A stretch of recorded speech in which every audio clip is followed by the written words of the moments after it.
Subspace Relay is filmed in front of a live NPC audience. Hailing frequencies open. Good morning, good afternoon, and good evening, UFS. This is Emma King. And Rich Lombardia signing on for another episode of Subspace Relay. We have a great episode for you today and a particularly special guest. But first, let's start with Here, there, everywhere. News from the fleet. Congratulations to Jordan Allen and Drewski Northman on their successful sim build at the Science Fiction Convention. Everyone has until May 24th to check out the build and support Relay for Life through this unique Second Life event. Don't forget, if you show up in uniform and man the booth, you're eligible for the Science Fiction Convention ribbon. Talk to your CO for more information. congratulations are also due to Jordan Allen and Drewski Northman on receiving the rarely given out Chief of UF Starfleet Operations Challenge coin. I will not say that 10 times fast. In recognition for their hard work, dedication, and ingenuity. And speaking of the Chief of Communications is seeking geeks, nerds, and massive Trekkies with good English writing skills to take on the job of a staff writer. Several are sought. Volunteer before you are voluntold. UFS Metamorphosis, our Relay for Life fundraising team, is just 362 USD, or about 91,000 lindens, pocket change shy of their fundraising goal of about 1,000 USD, due by June 13th. UFS has really stepped up, as they always do, to prove that what makes us UFS strong. Keep up the good work, one and all. UFS Metamorphosis is also seeking YI Relay pictures. Further information can be found at ufsstarfleet.org or ask on the Discord for more information. Exciting news, a massive explosion rocked Terran's beacon, nearly severing the station in two. The upper decks were without power for several days and needed to be evacuated. The Overseer recruited several freelancers to help stabilize the upper part of the station, which lost its structural integrity fields after the explosion. Several brave freighter captains literally held the station together while engineering could erect a more permanent solution. The station is now back to normal operations and a full investigation is underway. Unconfirmed sources say the explosion was a result of an internal power struggle for control of the black market. This is a developing story. Stay tuned for further details. And now for some upcoming special events. The presentation and awards ceremony will be at May 29th at 12 noon, with the party to follow afterwards. Please remember that all recommendations for awards and promotions should be received by the 15th, which means if you are listening to this, it is too late for May, but not too late for June. How old is your service jacket photo? Do you not have a service jacket photo? Be sure to stop by during the photo sessions on the 18th and the 25th to get it updated. Photos taken from 10 to 11 a.m. Second Lifetime. Can't make that? Contact personnel for help. DJ Kestrel will be spinning tunes at the Beacon on the 26th from 7 until 9 p.m. Second Lifetime. Infinite diversity in infinite combinations is the bedrock on which UF Starfleet stands. And in June of each year, we celebrate Multicultural Day.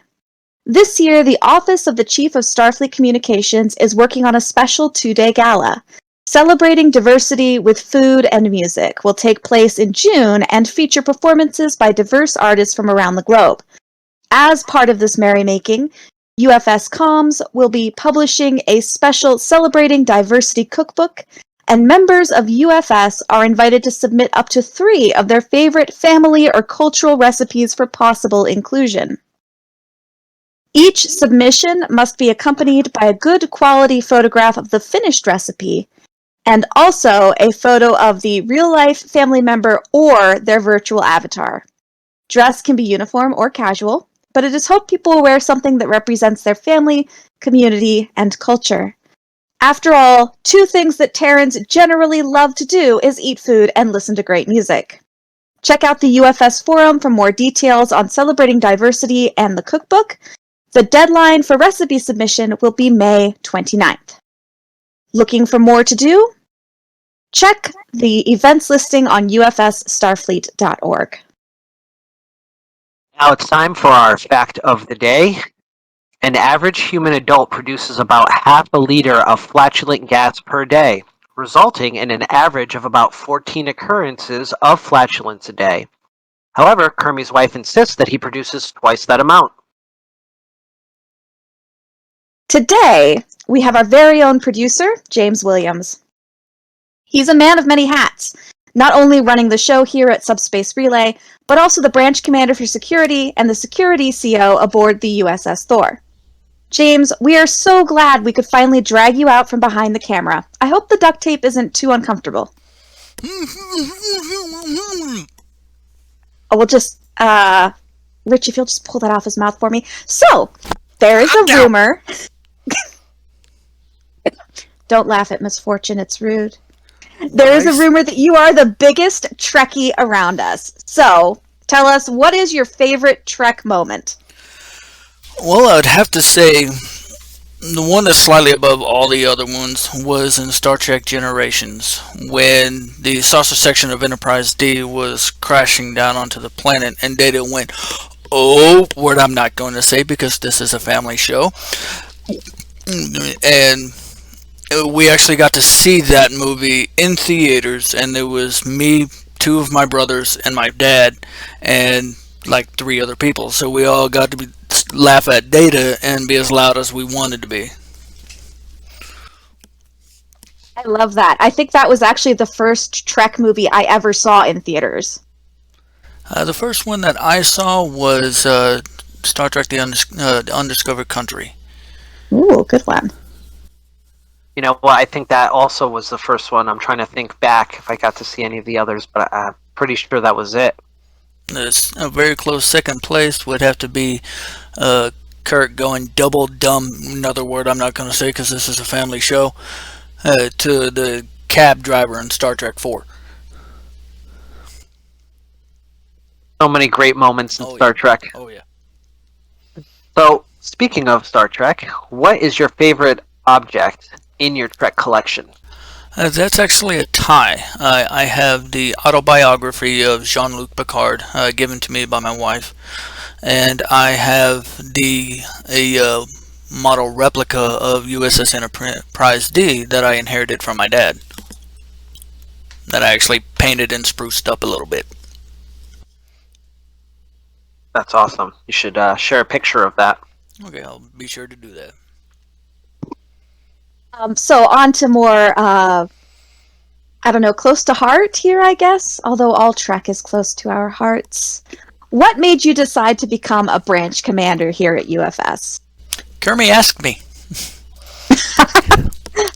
That was literally it.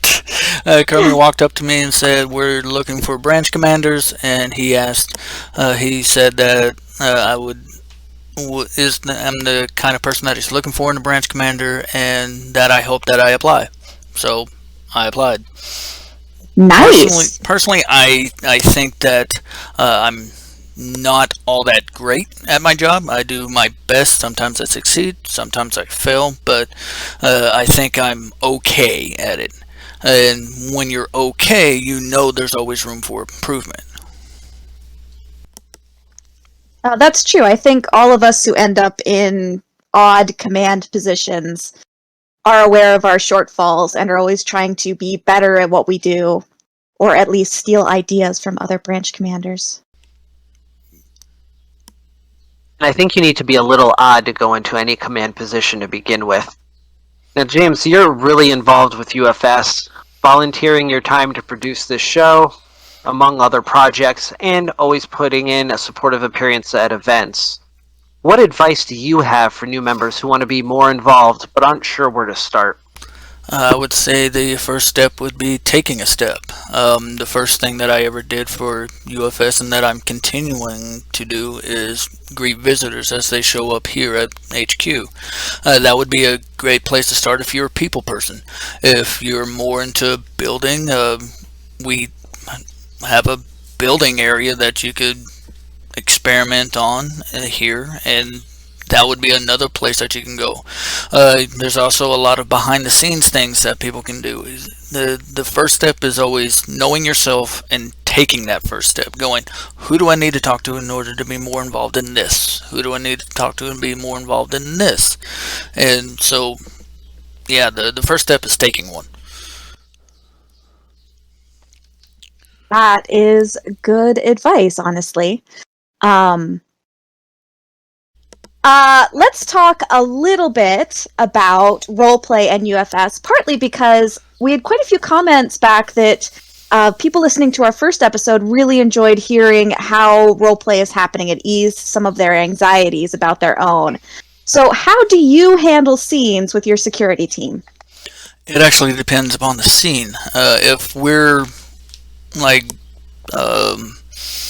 checking something out in a casual manner, I'll usually say their rank and their last name, like Ensign Calrissian, go check the deuterium tanks. Lieutenant Organa, go and find Captain Skywalker and see if he needs help in main engineering. If it's a little bit more high-paced, I usually just stick with last names. But I always try and show everyone respect. But if it's high-paced, I try and shorten everything as quick as I can. That way, it gives that feel of urgency. And if we're all just laid back, then I'm just like cutting up with everybody else. Well, it's good you don't have to use the Force to get anybody to do anything like that. Now, just continuing on with this roleplay theme, as we know, there are those of us who aren't bridge crew, and sometimes we find ourselves with a little bit of downtime during a mission. What do you do to keep your team engaged and have fun when all of the excitement is on the bridge or in operations? Well, in security, there's always something that we can be doing. We can be checking the armory, we can be manning the brig, and we can be doing patrols throughout the ship. If all of those positions are filled, I call someone on comms and say, "You're it." Then they play tag.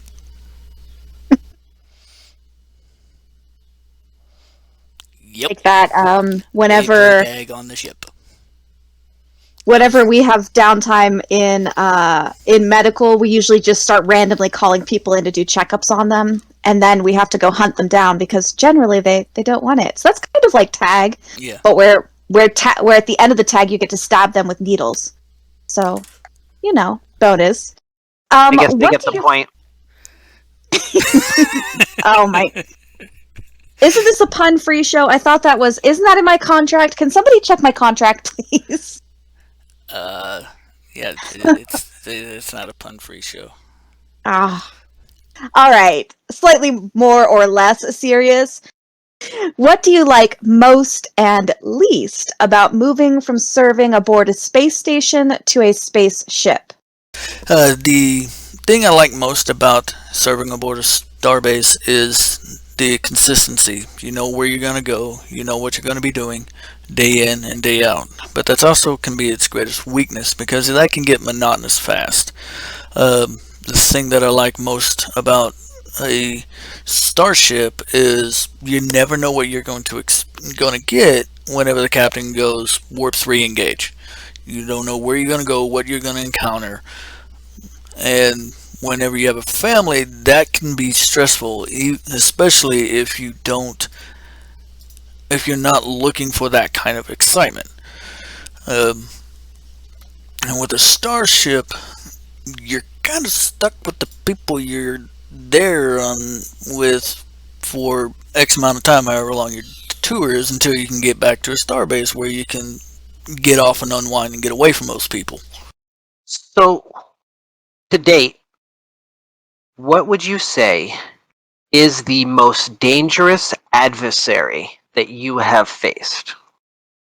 The most dangerous adversary that I have faced personally, that would have to be the Romulans. That was my first and to date only task force. That was, and I ended up taking out a one Romulan by myself, and I had no idea if I was going to be able to even stand a chance against him. His weapon was fully automatic, and I was using a hand phaser, so that was rather terrifying. Yeah, I think that would be. I certainly wouldn't want to end up on the wrong side of a Romulan anything. Yeah, especially considering that their disruptors don't have a stun setting. Yeah, they're equally dangerous with a disruptor or a kitchen knife. I wasn't going to say anything because, as you know, Her Majesty cooks my meals daily. It could be worse. She could actually make you eat it. So, moving on to the quote of the day. Today's quote of the day is, "The same boiling water that softens the potato hardens the egg. It's what you're made of, not the circumstances." And now I believe it's time for everybody's favorite thing, the game time. What are we doing today, Rich? Oh, I love game time. So today's game is a Star Trek themed Mad Lib. Now, James and Emma, I asked you guys to fill out a bunch of different words depending on what you were asked, noun, verb, etc. And for those that aren't familiar with Mad Libs, the challengers are given just a list where they have to fill in certain words, not knowing what context or in what way those words will be used. I take those words and then I read a paragraph filling in the blanks with the words they've chosen. Who would like to go first? I would. I love Mad Libs. All right. That was one of the things that me and my older brother always did.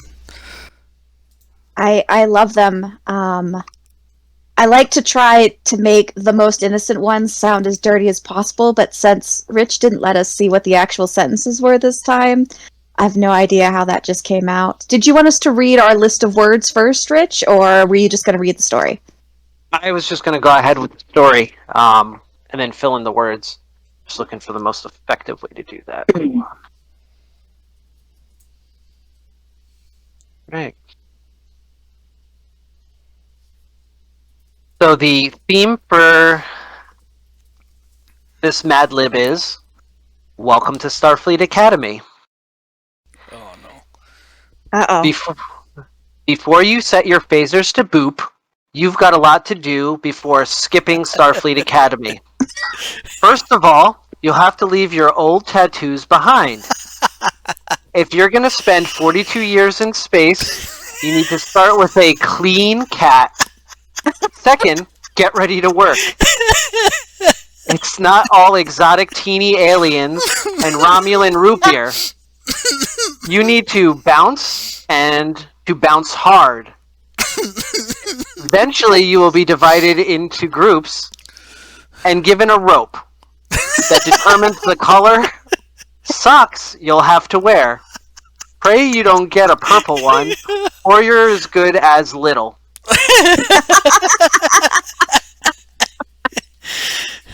But life at Starfleet Academy is not all lopsided all the time. You'll meet all kinds of new cats. And remember, hotshots such as James T. Kirk and Tom Hanks have passed through these kids. You could be next.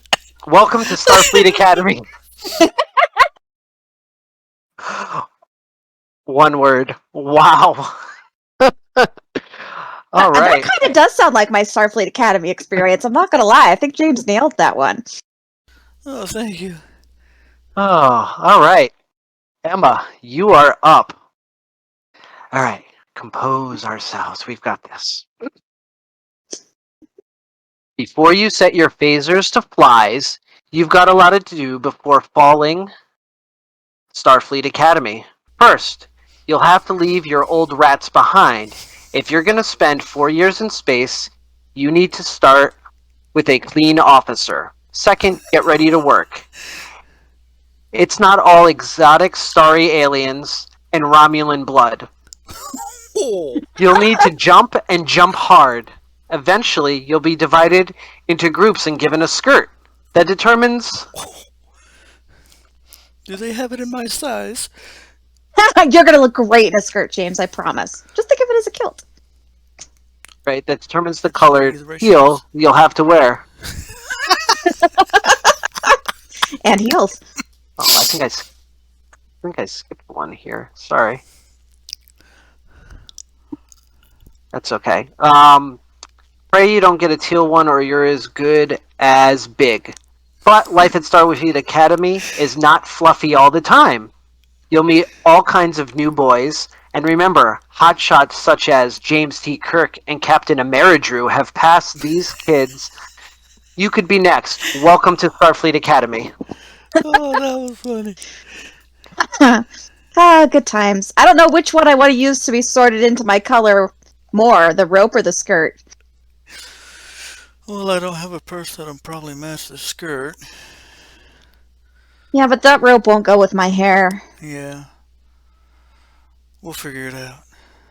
I do feel like meeting a lot of boys in Starfleet Academy probably accurately describes my Academy experience. Oh. Sounds like story time.